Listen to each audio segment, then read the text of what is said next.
தேவனுக்கு பிரியமானவர்களே, இந்த நாளிலும் ஆண்டவரும் இரட்சகருமாகிய இயேசுவின் அன்பின் வாழ்த்துக்களையும் தேவனுடைய பரிபூர்ண ஆசீர்வாதங்களையும் கூறிக்கொள்கிறேன். இந்த நாளிலும் நாம் கற்றுக்கொள்ள வேண்டியது தேவன் நம்மோடு பேசுகிற காரியமாவது. தேவனாகிய கர்த்தராகிய இயேசு கிறிஸ்து கற்றுக் கொடுத்த ஜெபத்தை நாம் குறித்து தியானிப்போம். எடுத்து வாசிக்கலாம். மத்தேயு சுவிசேஷம் 6ஆம் அதிகாரம் 9ஆம் வசனம் முதல் வாசிய கேட்போம். நீங்கள் ஜெபம் பண்ண வேண்டிய விதமாவது, பரலோகத்தில் எங்கள் பிதாவே, உம்முடைய நாமம் பரிசுத்தப்படுவதாக, உம்முடைய ராஜ்யம் வருவதாக, உம்முடைய சித்தம் பரமண்டலத்திலே செய்யப்படுகிறது போல பூமியிலேயும் செய்யப்படுவதாக. எங்களுக்கு வேண்டிய ஆகாரத்தை இன்று எங்களுக்கு தாரும். எங்கள் கடனாளிக்கு நாங்கள் மன்னிக்கிறது போல எங்கள் கடன்களை எங்களுக்கு மன்னியும். எங்களை சோதனைக்கு உட்பட பண்ணாமல் தீமையின்றி எங்களை ரட்சித்துக் கொள்ளும். ராஜ்யமும் வல்லமையும் மகிமையும் என்றென்றைக்கும் உம்முடையிலே ஆமேன் என்பதே. ஆம், தேவனுக்கு பிரியமானவரே, நம்முடைய ஜெபத்தை குறித்து நாம் கேட்போமானால், உங்களுக்கு எதற்காக ஜெபிக்க வேண்டும், என்ன காரியத்திற்காக ஜெபிக்க வேண்டும் என்று கேட்டால், அநேக காரியங்களை நாம் என்ன செய்வோம், வரிசையாக நாம் என்ன செய்வோம், சொல்ல கடமைப்பட்டிருப்போம். ஆம், தேவனுக்கு பிரியமானவரே, ஆனால் பொதுவாக எல்லாம் நமக்கு தேவையான காரியங்கள், ஆவிக்குரிய காரியங்களும் சரி, மாம்சத்துக்குரிய காரியங்களும் சரி, எல்லாம் தேவையான ஜெபத்தை ஆண்டவராகிய இயேசு கிறிஸ்து இந்த உலகத்தில் வாழ்ந்த நாட்களில் நமக்கு கற்றுக் கொடுத்தார். அந்த ஜெபத்தை ஒரு நாளைக்கு ஒரு தடவை நாம் சொல்லும் பொழுது அந்த காரியத்தில் நமக்கு எல்லாம் நன்மையாக மாற கடமைப்பட்டிருக்கும்.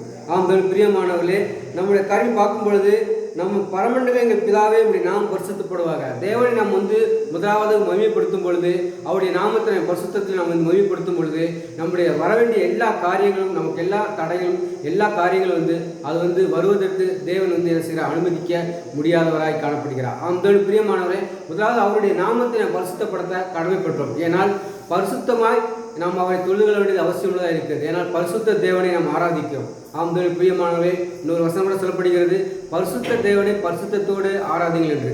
ஆம், பிரியமானவர்களை பார்க்க முதலாவது காரியம் அவருடைய நாமத்தை நாம் பரிசுத்தப்படுத்தும்படியாக நாம் ஜெபிக்க வேண்டியது அவசியம் உள்ளதாக இருக்குது. இரண்டாவது, உங்களுடைய ராஜ்யம் முழுவதாக உங்களுடைய சித்தம் பரமண்டலத்திலே செய்யப்படுவதா பூமியிலே செய்யப்படுவதா என்று நாம் சொல்ல வேண்டியது அவசியம் இருக்கிறது. ஆம், பிரியமானவர்களே, அவருடைய ராஜ்யத்தை நாம் இந்த பூமிக்கு வரவேற்பதற்கு நம்ம சித்தமுள்ளவர்களாக ஆயத்தமுள்ளவர்களாக நம்ம காணப்பட வேண்டியிருக்கு.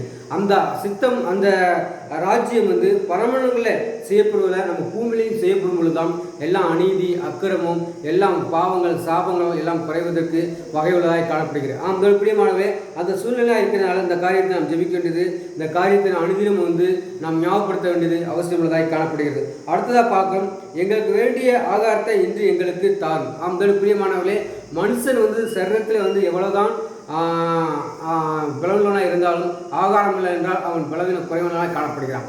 ஆகையால் தான் தேவனை கர்த்தர் சொல்கிறார், எங்களுக்கு வேண்டிய ஆகாரத்தை இன்று எங்களுக்கு தாரும் என்று நீங்கள் ஜெபிங்கள் என்று. ஆம், நாம் அப்படி ஜெபிக்கும் பொழுது ஆண்டவர் நமக்கு எல்லா விதத்திலும் எந்த ஒரு தடையும் இல்லாமல் நமக்கு வேண்டிய ஆகாரத்தை கொடுக்க வல்லவராக இருக்கிறார். அப்படி பார்க்கும் பொழுது, எங்கள் கடனாளிக்கு நாங்கள் மன்னிக்கிறது போல எங்கள் கடன்களை எங்களுக்கு மன்னியும். ஆம், பிரியமானவர்களே, நம்முடைய கடன்கள் மன்னிக்கப்பட வேண்டும் என்றால் மற்றவர்கள் கடன்களை என்ன செய்யணும், மன்னிக்க நாமும் கடமைப்பட்டவர்களாக காணப்படுகிறோம். ஆம், வேதம் கற்றுக் கொடுக்கிறது, நீங்கள் எவைகளை செய்வீர்களோ, பூமியிலே மனுஷருக்கு நீங்கள் எவைகளை செய்வீங்களோ அதே பரலோகத்திலிருந்து ஆண்டவராகிய கர்த்தராகிய இயேசு கிறிஸ்து உங்களுக்கும் இந்த பூமியிலே செய்வார் என்றுதான் வேதம் சொல்கிறது. ஆம், பிரியமானவர்களே, நாம் கடனாளிகளை மன்னிக்கும் பொழுது அவர் நமது கடன்களை அவங்க மன்னிக்க வல்லவராக இருக்கிறார். அடுத்து பார்க்கும், எங்களை சோதனை உட்பட பண்ணாமல் தீமையை எங்களை ரட்சித்துக் கொள்ளும். ராஜ்யம் வல்லமையும் மகிமையும் என்றென்றைக்கு உம்முடையவர்களே ஆமென் என்பதே.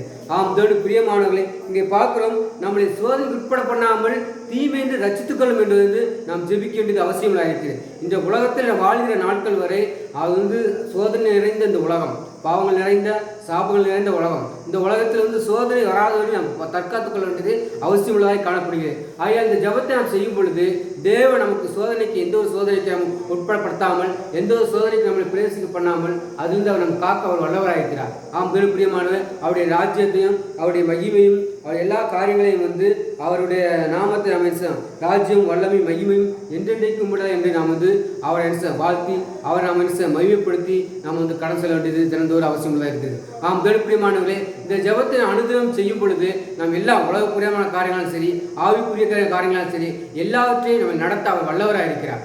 ஆகையால் தான் ஆண்டவராகிய இயேசு கிறிஸ்து உலகத்தில் வாழ்ந்த நாட்டில் சீசருக்கு இந்த ஜெபத்தை அவர் கற்றுக் கொடுக்கிறார். இந்த ஜெபத்தின் வளமை நாம் தெரிந்து கொண்டோம் என்றால் நாம் மற்ற எந்த காரியத்தை குறித்து நாம் ஜெபிக்கிறோமோ ஜெபம் இல்லாமல் இருக்குமோ, ஏன்னால் நம்ம வந்து அநேக சூழ்நிலைகள் வந்து ஜெபத்தில் வந்து நம்ம வந்து தரித்திருப்பது அது சாத்தியமில்லாத காரணமாக இருக்கிறார். எத்தனை மணிக்கணக்கினால் ஏதாவது வந்து கேட்கலாம், எத்தனை வசனங்களோ எத்தனை செய்திகளோ கேட்கலாம், எத்தனை ஒரு பாடல்களை கேட்கலாம்.